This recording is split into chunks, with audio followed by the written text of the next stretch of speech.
Hello everyone, देखिए अब question number 7 करते हैं। देखो क्वेश्चन नंबर 7 में क्या कहता है radio can tune over the frequency range of a portion. ये क्या है हमारे पास, माइक्रोवेव ब्रॉडकास्ट चैनल है। ठीक है, तो ये कितना है हमारे पास दी हुई है, रेंज कितनी दी हुई है, ये 800 kilo hertz to 1200 kilo hertz की रेंज है। Now if its LC circuit has an effective inductance of कितना 200 माइक्रो हेनरी दिया हुआ है, which must be the range of capacitance. ठीक है, तो देखो इसके अंदर हमें क्या बताना है एक्चुअल में। ठीक है, कह रहा है if L C circuit of its effective inductance इतना है, तो कहता है which must be the range of the capacitor. तो मतलब हमें क्या बतानी है, इसमें रेंज बतानी है किसकी, कैपेसिटर की। तो ये कैसे निकाल सकते हैं हम, देखो रेडियो को ट्यून किया जा रहा है, पहले तो बात है किसी फ्रीक्वेंसी पे। जब भी रेडियो को हम ट्यून करते हैं तो हम क्यों ट्यून करते हैं कि हमारे पास जो भी हम चैनल लगाने की कोशिश कर रहे हैं वो उसमें जो आवाज़ है वो बिल्कुल साफ़ आए, सीधी सी बात है। ठीक है ना, उस फ्रीक्वेंसी पे बिल्कुल हम सेट करते हैं, तो यानी कि वहाँ पर जो किसी भी तरीके की नॉइज़ जो है वो कम से कम रहे। ठीक है, तो ये कंडीशन किस में चलती है हमारे पास, रेजोनेंस वाली कंडीशन चलती है। ठीक है, जहाँ पर इम्पीडेंस रेजिस्टेंस जो हमारा मिनिमम टू मिनिमम रहे और करंट मैक्सिमम टू मैक्सिमम रहे, तो यानी कि रेजोनेंस वाली कंडीशन चलती है, समझ रहे हो। तो रेजोनेंस वाली कंडीशन से ही हम इसमें क्या निकाल लेंगे, कैपेसिटेंस निकाल लेंगे, जैसे कि हमने पिछले क्वेश्चन में किया था। ठीक है, लेकिन यहाँ पर जो फ्रीक्वेंसी है वो दो दी हुई है, देखो रेंज दी हुई है ना, क्योंकि 800 kilo hertz to 1200 kilo hertz. तो एक बार मैं फ्रीक्वेंसी 800 वाली लेके चलूँगा, उसमें एक कैपेसिटेंस निकालूंगा, और फिर एक 1200 वाली लेके चलूँगा, फिर उसमें एक कैपेसिटेंस निकालूंगा। तो वो रेंज हो जाएगी हमारे पास कैपेसिटर की। समझ रहे हो ये बात। ठीक है, तो देखो ज़रा सोल्यूशन में चलते हैं। हमारे पास जो इसमें L दिया हुआ है वो दिया हुआ है 200 माइक्रो हेनरी, मतलब 10 की पावर -6 हेनरी। क्लियर। अब देखो ज़रा इसमें दो फ्रीक्वेंसीज हम मान लेंगे, ये वाली F1 मान लेंगे और ये वाली F2 मान लेंगे। ठीक है, तो देखो अगर ये वाली फ्रीक्वेंसी ले रहे हैं हम F1, ये कितनी ले रहे हैं 800 किलो हर्ट्स, यानी कि 10 की पावर 3 हर्ट्स। तो ये बन जाएगा आपके पास 8 इंटू में दो ये हैं, यानी कि 10 की पावर 2 और ये 10 की पावर 3, 10 की पावर 5 हर्ट्स ये बन गई। क्लियर है इतनी बात या नहीं है, बताओ।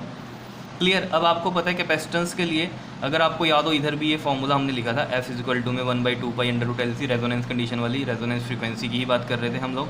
ठीक है, तो अगर आपको यहाँ से याद आ रहा हो इस वाले क्वेश्चन से, इसको लिया हमने स्क्वेयरिंग ऑन बोथ साइड किया, तो F² = में दिस टर्म एंड F² = में ये बन गया था हमारे पास फॉर्मूला।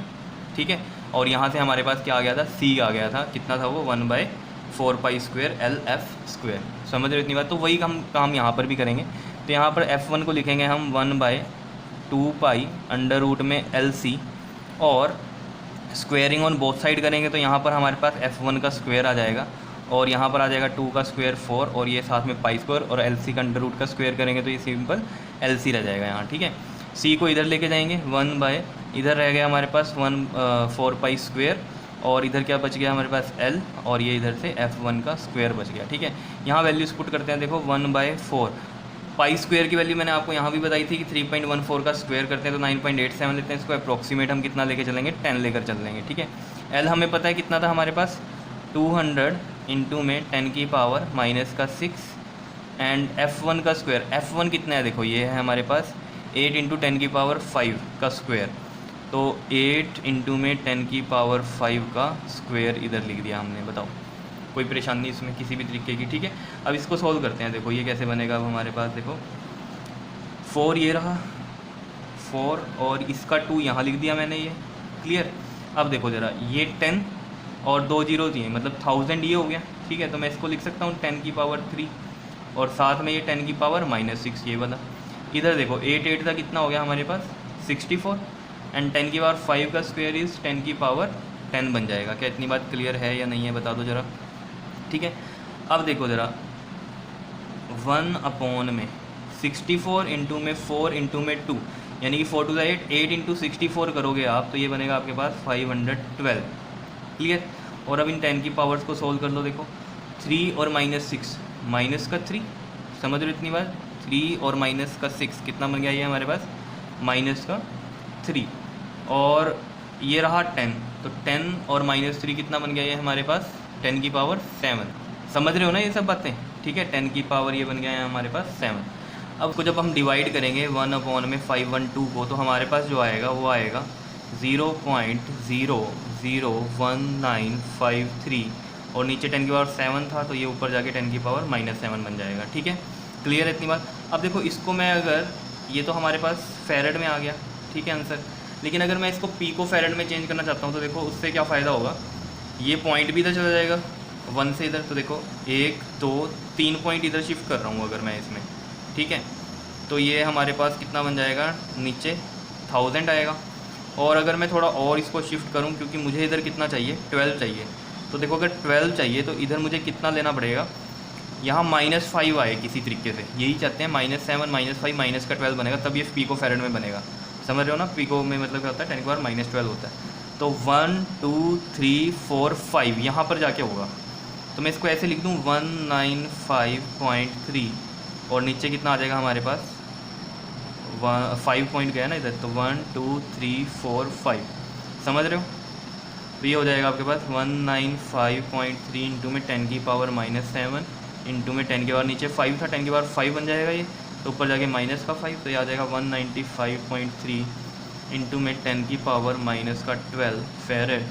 और इसको अगर हम देखो ये आ गया ना 195.3 इंटू में 10⁻⁻12, तो फेरेड में -12 हटाएंगे तो पिको में बन जाएगा, तो 195.3 पिको फेरेड, ये बन गया हमारे पास, ठीक है।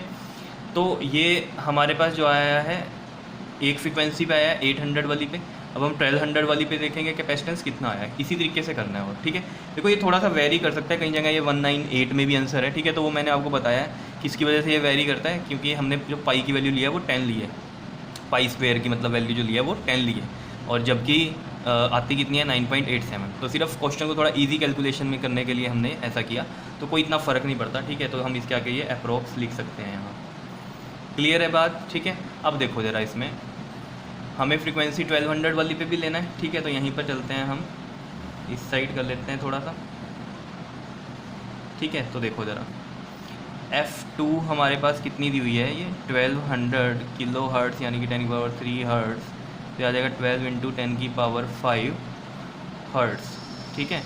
और L देखो हमारे पास ये था 200 इंटू 10⁻⁻6, इसको मैं थोड़ा और सिंप्लीफाई करूँ अगर 2 इंटू में 10⁻⁻6 और ये 10⁻², तो 10 की पावर कितना बन जाएगा, -4 हेनरी, क्लियर। अब इसमें वैल्यू रखते हैं डायरेक्ट, तो F2 की वैल्यू कितनी आ जाएगी यहाँ से 1/2 पाई अंडर रूट में LC।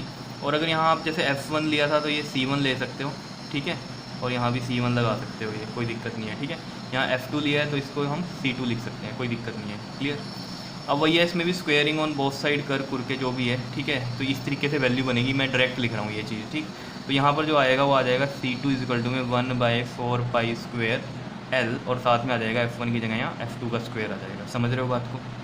वैल्यू पुट करते हैं डायरेक्ट, देखो 1/4 पाई स्क्वेयर की वैल्यू 10 लिखनी है हमें, L है हमारे पास 2 इंटू में 10⁻⁻4, और F2 कितना है देखो 12 इंटू में 10⁵ का स्क्वेयर है, ठीक है। तो देखो अब 1/4 इंटू में 2 इंटू में 10 और ये 10⁻⁻4 कितना बन गया, ये 10⁻⁻3, समझ रहे होंगे बात को कि कैसे बना ये 10⁻⁻3, ठीक है।